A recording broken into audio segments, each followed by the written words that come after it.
Bang Noem, Assalamualaikum. Waalaikumsalam warahmatullahi taala wabarakatuh. Selamat sore. Di sore sana Bang ya, di Melbourne ya. Oh, sore. Sebenarnya sudah hampir jam 6, tapi matahari masih terang benderang karena maghrib nanti baru 8.30. Oh begitu Jadi ya. matahari terbenam 8.30. Terus-terusan sampai nanti Januari, itu sampai kira-kira Februari, matahari terbenam kira-kira 9 kurang 5 menit. Jadi kalau puasa, lebih hajab dari anak si Rajab kata orang kita. Betul-betul panjangnya hari itu luar biasa. Yang paling berat itu antara jam 6 sampai berbuka puasa. Sebelumnya itu biasa-biasa saja, walaupun panasnya terik dan sebagainya karena musim panas, tapi biasa-biasa saja. Tiba jam 6, barangkali perut itu juga mengatakan, halo, ini sudah jam 6 nih bagaimana, tapi tunggulah kira-kira 3 jam lagi baru bisa diisi. Tapi alhamdulillah, ya jalan terus juga. Sudah berapa kali aku lalui puasa di musim panas, jadi kira-kira bulan Desember, bulan Januari, Februari itu panjangnya luar biasa. Tapi kalau dipikirkan orang yang tinggal di Skandinavia, Muslim yang ada di Skandinavia itu lebih parah lagi. Lebih parah mereka puasanya. Sulit juga ya, masa macam abang kan sekarang di sini this is sunny and bright ya. Ya, kalau musim panas. Tapi jangan lupa, bagaimana kalau puasa jatuh di musim dingin? Misalnya dia jatuh di bulan Mei, bulan Juni, bulan Juli, itu kan buka jam 5 lewat sedikit sudah buka. Nah, sahur jam 5 juga, jadi kira-kira hanya 12 jam puasa. Tak terasa lah, udara juga sejuk, dingin. Orang selalu mengatakan kalau sejuk atau dingin itu kita puasa terasa lapar, tapi tidak juga sebenarnya. Tergantung kepada niatnya lah. Kalau tidak niat memang ya kita keroncongan, kalau ada niat itu cukup tahan. Tahan lah, walaupun waktu yang panjang. Jadi berarti di Australia ini suasananya bukan musim dingin, ya kan? Karena musim dingin itu ada di Eropa. So this is the wonderful time of the year lah ya. Musim panas lah ya. Jadi aku bisa membayangkan Bang, di sana itu wonderful time of the year itu kan Christmas and with snow. Tetapi kelihatannya Christmas di Australia itu without snow kan? Ya kepanasan, orang kepanasan. Biasanya 25 Desember itu cukup panas. Jadi kadang-kadang mereka mau mempertahankan budaya Christmas. Jadi Christmas itu kan ada budayanya. Misalnya pohon Christmas itu diperkenalkan oleh Jerman misalnya. Kemudian kalau Inggris itu terkenal dengan kue-kuehnya dan sebagainya, di dalamnya itu dimasukkan uang.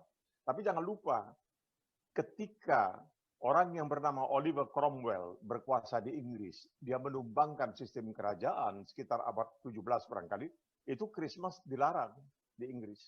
Christmas tidak diperbolehkan. Dia Kristen, dia tetap gereja Anglikan, tapi dia melarang karena memang tidak ada kepastian sejarah tentang tanggal lahir Nabi Isa atau Yesus Kristus. Ya, jadi kalau menurut sejarahnya, bahwa Christmas ini baru dirayakan setelah abad keempat. Jadi setelah tahun 300 sekian, ketika seorang Kaisar Romawi yang telah menjadi Kristen, Adrian, mengatakan, bagaimana ini? Apakah kita harus terus merayakan 25 Desember? Karena di Eropa, 25 Desember itu adalah siang yang terpendek. Setelah itu siang berangsur-angsur menjadi tambah panjang, mencapai puncaknya sekitar bulan Juli. Musim panas. Jadi itu dirayakan, the solstice. Itu dirayakan karena itulah siang yang terpendek, setelah itu mereka bahagia. Karena ini berarti siang akan makin panjang. Bisa dibayangkan di zaman dahulu, belum ada listrik, belum ada gas, bagaimana dinginnya kan, mesti pasang api dan bisa terbakar. Nah, jadi mereka merayakan yang disebutkan itu sebenarnya pagan. Tapi kemudian dikatakan oleh barangkali para penasehatnya, ya sayanglah ini sudah ratusan tahun kita rayakan. Nah, kenapa tidak kita jadikan saja bahwa ini adalah hari lahirnya Isa Al-Masih. Begitulah kira-kira. Ya. Asal usul Natal ini. Di beberapa negara bahkan Christmas itu bukan Desember. Tidak. Jadi kalau dia misalnya Ortodoks, itu disebutkan pada tanggal 7 Januari mungkin. Jadi ada berbeda. Di sini juga, misalnya ada tetangga kami orang Yunani, dia ikut saja Natal. 25 dia ikut, tapi tanggal 7 dia rayakan juga. Ya, jadi 2 kali dia rayakan, supaya tidak akan seakan-akan dia aneh ya. Orang lain semua merayakan tanggal 25, tapi ya. Tapi ini ada satu, ya, di Australia ini selalu dikatakan, ini aneh sekali. bahwa orang itu mengatakan, aduh ini Natal ini biasanya kalau sudah kumpul keluarga itu bisa timbul percekcokan. Karena apa? Kau dulu begini, begitu. Karena mereka juga minum kan, banyak kalau Christmas juga minum, nah itu bisa menimbulkan percekcokan. Jadi terkenang kembali masa lalu yang ada barangkali duri-duri yang masih dalam daging, ya itu bisa menimbulkan percekcokan sedikit. Ya. Tapi umumnya itu dirayakan sehingga sekarang banyak yang mengatakan sebenarnya Natal ini lebih besar tekanannya pada budayanya daripada segi spiritual atau segi keagamaannya. Aku pernah waktu berada di Korea, aku takjub karena pada suatu malam begitu keluar melihat di banyak atap gedung-gedung bertingkat, itu banyak sekali salib. Jadi ketika ada kesempatan jumpa seorang profesor dari sebuah universitas, dia ingin berkenalan, bicara dan sebagainya, dan aku tanyakan, kenapa begitu banyak orang Kristen di Korea? Jawabannya sebenarnya berkelakar.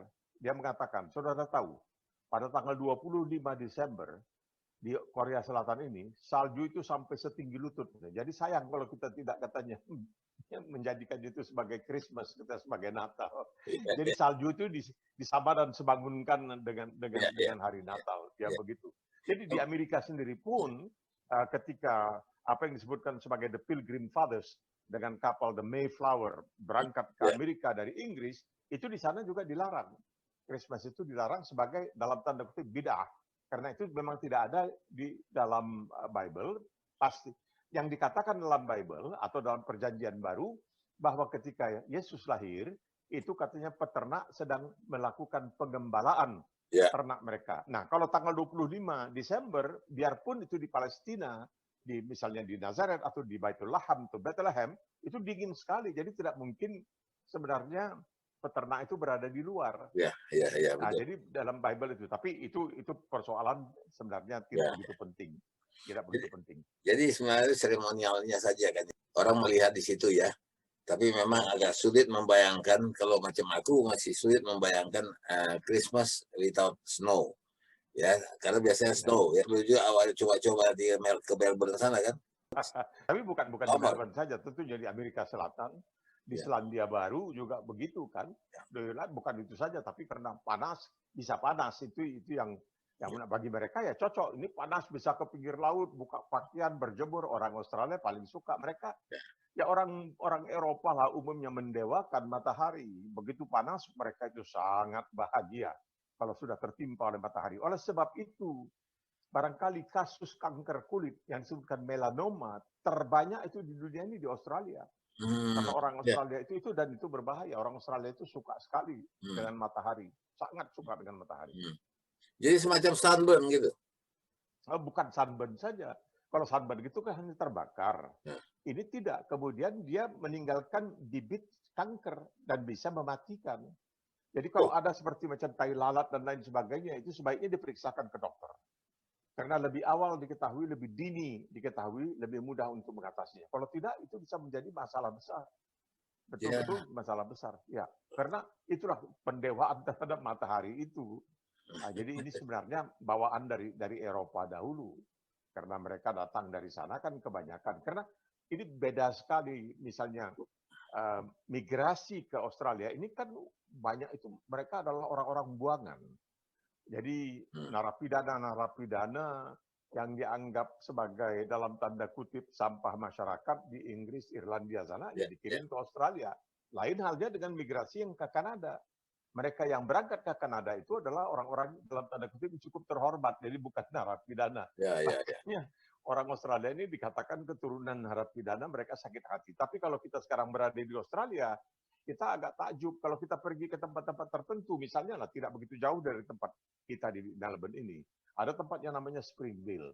Itu kalau kita ke sana, kita pikir kita berada di Hong Kong, bukan kita berada di Australia.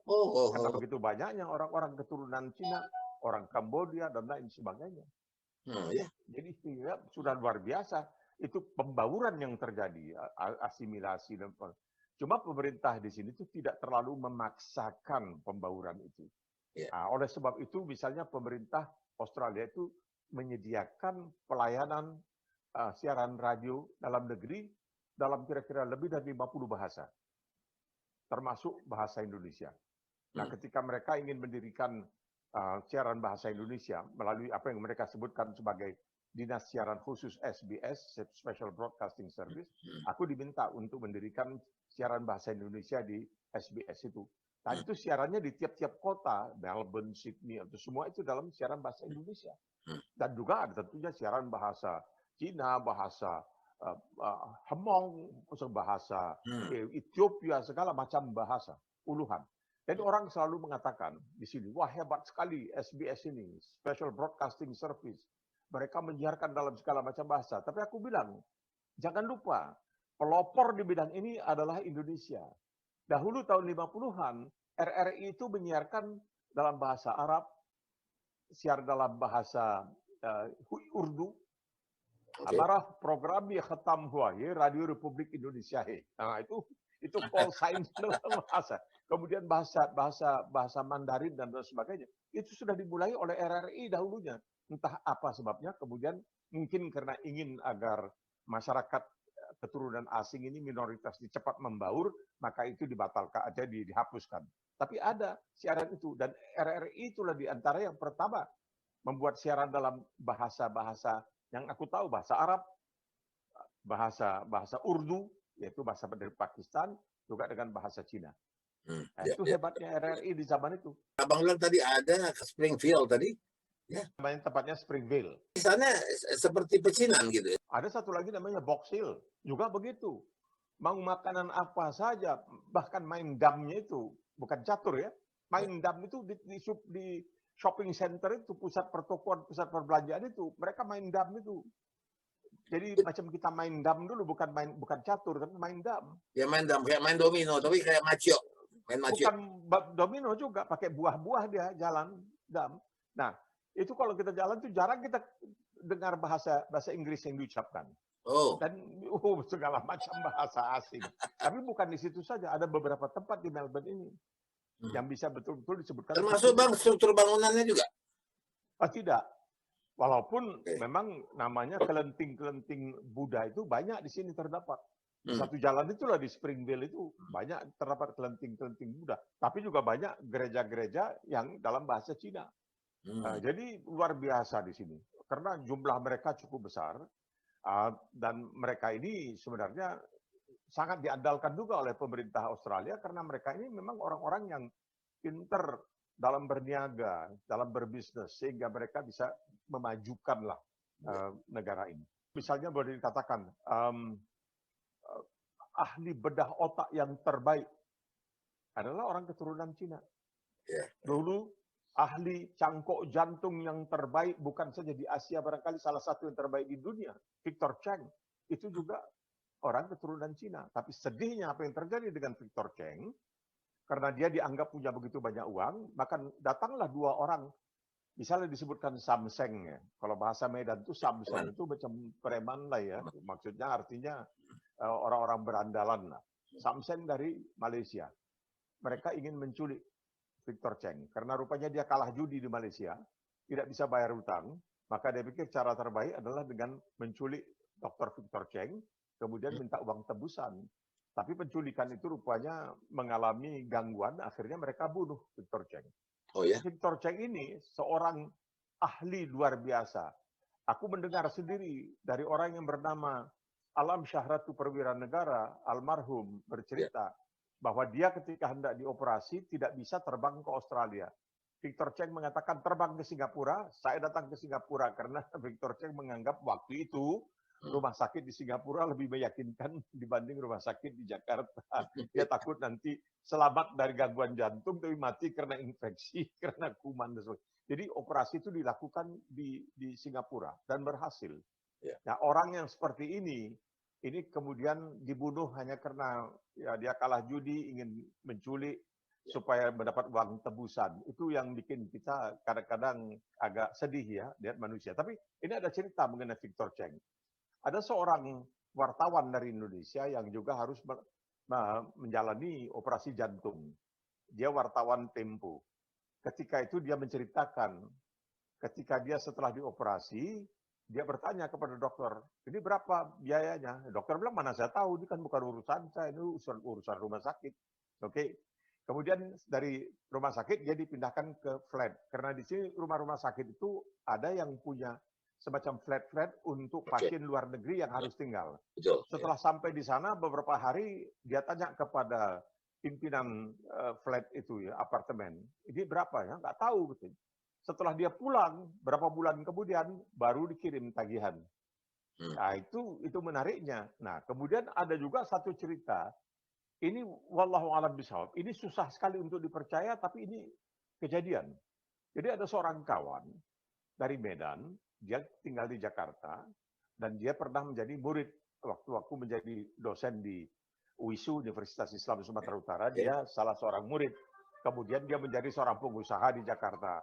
Nah, adik iparnya punya masalah jantung, maka dia telepon. Dia mengatakan ini adik ipar saya namanya si Polan akan menjalani operasi jantung di Melbourne. Tapi dia was-was dengan makanan. Apa bisa katanya ada tolonglah katanya makanan-makanan halal itu supaya dia ya oke lah kita belikan abon, belikan kecap, beli apa makanan-makanan halal dibawa ke sana. Jadi jumpalah itu hari Rabu. Ingat betul tuh hari Rabu. Lalu kutanya kapan operasi? Insya Allah hari Sabtu bang. Hari Sabtu ya. Nah, kalau gitu nanti hari Senin aku datang. Jenguk lagi. Oh ya terima kasih bang. Jadi begitulah tinggalkan. Rupanya hari Sabtu itu memang betul lah dia dioperasi. Dan ketika aku datang lagi hari Senin, dia sedang disuruh jalan kaki keliling rumah sakit. Itu untuk latihan badannya, gerak badannya. Jadi aku bilang, bagaimana? Aduh, udah bang, udah selesai. Alhamdulillah udah selesai. Cuma aku malu kali bang. Dia orang anak Medannya masih tebal. Malu kali. Kenapa kau malu kali? Begini bang. Kan sebelum dioperasi aku disuntik bang. Iya. Harusnya aku kan pingsan 3 jam. Iya. Aku tak bisa pingsan bang. Jadi aku tak bisa bahasa Inggris bang. Lalu aku pejamkan aja mata. Malulah aku kalau bilang aku nggak bisa bahasa Inggris, macam mana aku mau bilang mereka aku tak bisa tidur. Jadi aku pejamkan mata. Dibawa orang itu katanya ke ruang bedah. Aku lihat katanya dari sudut mata aku katanya seorang juru rawat tuh bawa pisau yang gagangnya panjang bang. Habis itu dipotongnya leherku bang. Alamak sakitnya luar biasa. Kemudian dimasukkannya selang. Ya hebat kali. Iya tapi aku tahan terus bang. Daripada malu itu kan kata orang kita. Sakitnya tidak seberapa malunya itu. Lalu udahlah aku pikir biarlah apa boleh buat sakit. Tahu-tahu aku dengarlah katanya suara bunyi yang mendesing-desing. Kulihatlah kata dari sudut. Rupanya dokter tuh dengan gergaji listrik bang. Waktu digergajinya tulang rongga, tulang dada ini menjerit aku bang. Menjerit aku. Menjerit mereka pun melompat semua. Kagetlah mereka. Dikasih lagi suntikan. Kata. Itu kata suntikan tuh anak gajah pun pingsan. Tapi aku kata, baru sejam setelah operasi. Begitu selesai katanya tulang-tulangku disambung.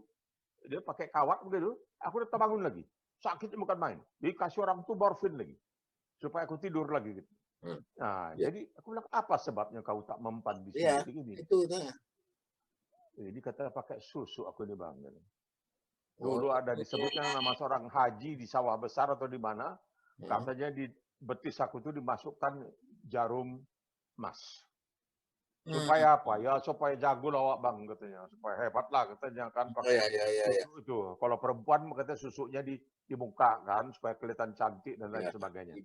Nah, aku bilang benar nih. Jadi aku bang insya Allah nih pulang katanya. Aku bilang tuh sama Pak Haji tuh keluarkan ini katanya. Tak betul ini. Jadi waktu aku sempat ke Jakarta jumpa seorang kardiolog ahli jantung bedah jantung tanya seorang perempuan. Iya Pak. Saya itu biasanya kepada pasien saya tanya. Ada susu, ada jimat, ada ini itu ada. Kalau ada buang dulu katanya. Baru bisa dioperasi. Kalau tidak. Jadi apakah benar atau tidak? Wallahu alam. Tapi itulah kejadian. Bayangkan mau operasi jantung tapi tidak disuntik, tidak bisa tidur. Ya aneh juga itu. Aku baru dengar ini itu. Bahwa susu itu bisa membuat orang pingsan, tidak sadarkan diri. Luar biasa ya.